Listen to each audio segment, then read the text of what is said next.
Welcome to the panel presented by Sport Chek here at the flagship location at West Hampton Mall here alongside Bob Stauffer and Jack Michaels. Gentlemen, first of all, happy holidays. It's a holiday season. How was your Christmas? It was fantastic. Had a lot of food. I spent a lot of time with family. I'm sure you did too, Jack. Absolutely. Parents in town, all that fun stuff. Nobody bought you a razor, eh?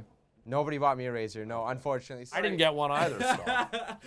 Jack's going to be competing with me in terms of... Oh, I don't think I'll be competing with you in terms of facial hair. You grew that, between the last time I saw you on Christmas Eve? Yeah, I did freshly shave before the break. But let's get to the ice, gentlemen.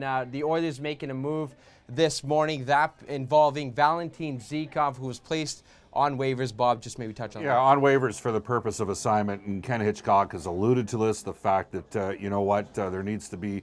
You need to make an impact if you're going to be in the lineup, and I think the writing's on the wall here. I think that the Oilers invariably are going to be going with their own drafted and developed players, and there's a window for some other guys, and Zykov was unable to cash in on it. He did lead the American Hockey League in goal scoring last year in the Carolina organization. I'll be intrigued to see what happens with Zykov, because I do know Edmonton wasn't the only team to put a claim in on him before. Zykov is a guy who did a lot of his work on the power play and did a lot of his work 6 feet in. And at least in Edmonton, from my standpoint, and obviously from Ken Hitchcock's standpoint, he couldn't consistently find that, 10-foot-in radius from which to do damage. He ended up finding himself, like a lot of Oiler forwards, in fairness, outside the dots. And there have been games within the last couple of weeks, that Edmonton has not had success getting to the interior. Now, part of that is the fact that some transportation from the back end has been lost. And that's really, I think, where Edmonton's offensive problems stem from, is they're missing two horses back there who are relatively simple players, in the sense that I don't think Klefbom and Russell are on anyone's list in terms of dynamic offensive players, but they do have an ability to move the puck. And I think their absence has been felt throughout the lineup. Even if they're healthy, I think the Oilers still need to upgrade their defense. So, that's a massive absence with those two guys out. Every team in the league has injuries. You got to be able to deal with it, but the Oilers have some challenges because the current composition of the roster is incapable of outscoring the opposition on games when they're not playing great defensively, and which coincides with the fact that I think they need to improve the defense first. They've got a little bit of depth and goal in the organization right now. They have some defense prospects coming, but they're not ready yet. And so, if they're to make a move here, a bigger move, I wonder whether or not that move might be to add another defenseman. And the translation, I think, from Bob is, when that's the situation, it's incumbent upon your goalie to give you a 9:30 or a 9:40 night every night in net. And if you're not getting that, your results are going to vary. Yeah. Yeah, absolutely. And yesterday we saw Mikko Koskinen maybe have a little tough start out of the gates as well. I was going to ask you, gentlemen, that before the stretch, they dropped 3 regulation losses before the Christmas break, rather. How much of a factor did fatigue play into that, and what would you make of their start yesterday against Vancouver? Jack, maybe? Well, I think initially when Edmonton, at the tail end of the run under Ken Hitchcock, where they went 9-2-2, and they were getting lights-out goaltending from both Koskinen and Talbot, at the tail end of that stretch, the Oilers were kind of hanging on in some games and got great goaltending, and maybe a bounce or two here and there. And that often kind of creeps in when you're on the midst of a winning run. Sometimes holes in your game start showing up.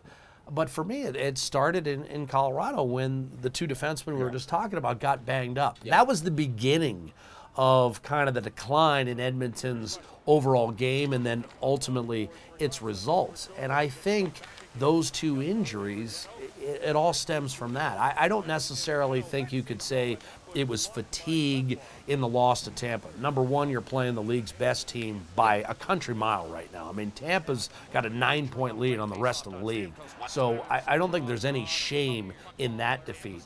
And you're coming off 4 days off. So fatigue, 14 games in 25 days, that stretch had been put to rest. And then coming out of the break, obviously, it's the same for both clubs. But Bob made a good point on our radio broadcast during the loss to the Canucks, is there's some justification for the fact that if, as a visiting team, you're in game mode from the moment you wake up, Whereas perhaps for the home team, and this is an excuse, but I heard Theo Fleury on our postgame show last night say the same thing. You're in game mode from the moment you get up when you're the visitor coming out of a holiday break. And maybe that gave the Canucks the impetus to start the first period a little bit better than Edmonton. You know, the Oilers can ill afford right now, given the current composition of the roster, to give away minutes in the game.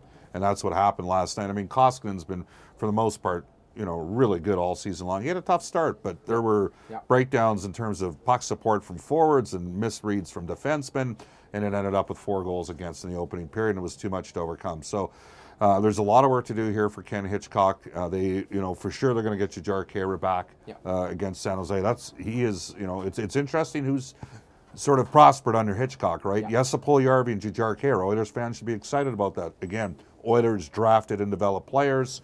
You know, does Yamamoto come up shortly? I think you can probably guess that that's a distinct possibility. Give him a little bit more, you know, I mean, he didn't play that bad for me even when he was up here. So he just needs to finish. He needs to, and so, you know, we'll see a change in the makeup a bit of the forwards. But again, to me, defense. You know, where's Russell at? Is he back in? You know, they're going to miss Clefbaum, and that's why I wonder whether or not, you know, the focus right now. I mean, just looking at it, you gotta get another defenseman.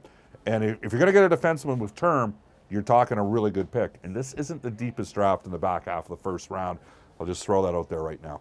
And before you alluded to it, Bob, you talked about minutes in a hockey game. Ken Hitchcock, post-game yesterday, said they played 55 minutes of good hockey. It was a 5-minute stretch in that first period that really got away from them. They're going to look to put in a full 60 minutes, just like these two will, on 6:30 CHED tomorrow night with the 2 p.m. puck drop when they host the San Jose Sharks. For Jack Michaels and Bob Stauffer, I'm Tony Bard. This has been the panel presented by Sport Chek.